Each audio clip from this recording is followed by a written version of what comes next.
What was missing was freedom. Freedom to control my own fate and achievement of truly owning something.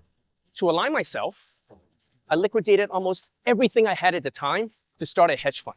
Even though 6 years later, I resigned from this business I co-founded because the direction changed after it got bigger.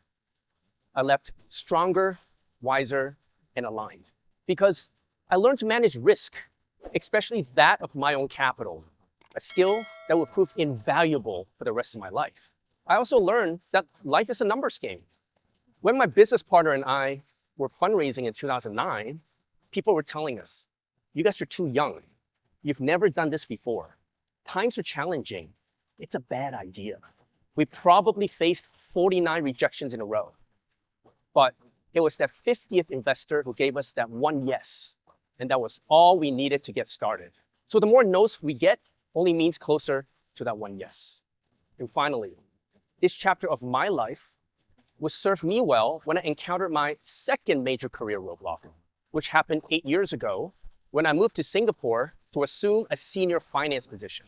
Not only was it senior, it was cushy, decent pay, prestigious. Sounds like the ideal job, right? Who thinks this is a job they may want to have, right? Many of you. Well, but I wasn't excited to go to work because it didn't align with my values and purpose. This coincided with the birth of my first child.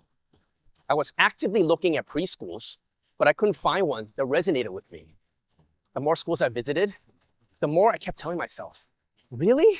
That's it? Come on, I can do this better. So I had to decide either to place my child in a school knowing I wouldn't be satisfied and then go to work knowing it didn't align with what I was looking for, or I could create a school. I decided to create a school by acquiring an existing school, convert it to my liking so I could put my child there.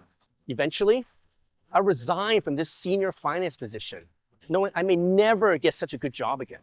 And again, many thought it was a bad idea. Anthony, what are you doing?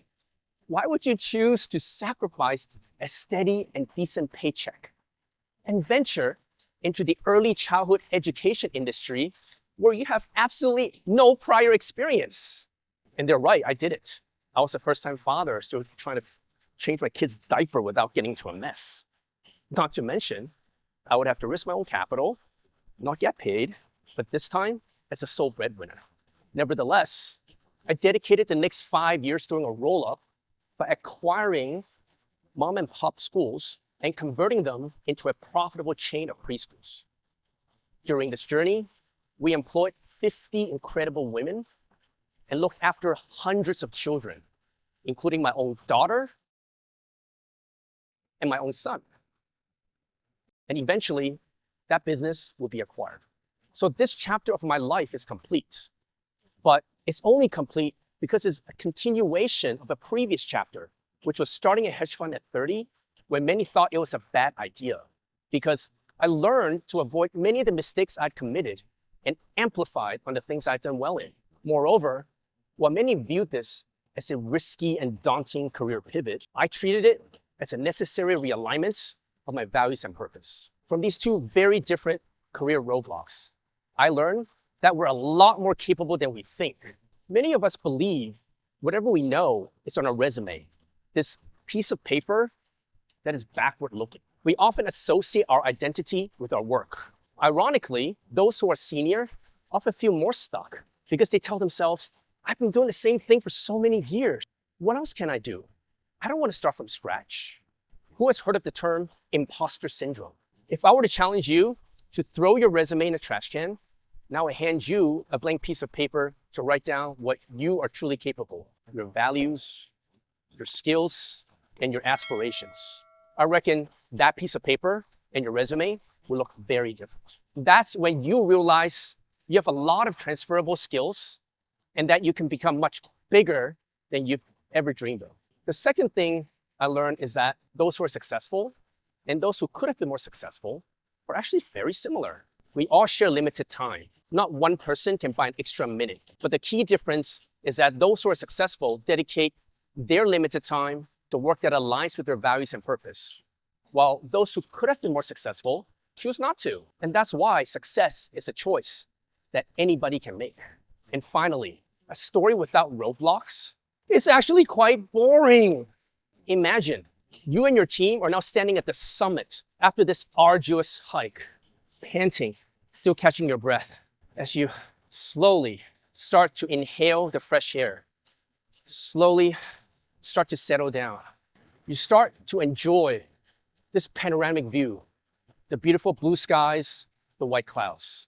You start to appreciate the might and the roar of the waterfall, just like the smoke that thunders. You then look back at the path you had taken, the windy roads, the ups and downs. You check out the cuts on your elbows and knees from having fallen. You reflect on the moments you wanted to turn back because it was so challenging, yet you persevered. To your right, there's a path that's flat and straight. In fact, there's a third you could have just driven. Which path would you want to have taken? Which path would genuinely make you feel deep inside, yes, I did it? Now imagine that journey being a chapter of your life story. Your friends, family, and children are reading it. Which path would they find more memorable and inspiring? Will they find those cuts in your elbows and knees as signs of weakness or resilience? Many of us face career roadblocks, but if we imagine that these are stepping stones towards climaxes of our life stories, that will make our lives so much more fascinating. I'm confident if we possess these principles, regardless of what doors are presented in front of us, the more doors we walk through, eventually we will be proud of the story that we've crafted for ourselves. Let me ask you, have you been spending your limited time on work that aligns with your values and purpose? If not, the next chapter is for you to write. Before you walk out of here today, ask the person next to you, how will you craft your next chapter? Thank you.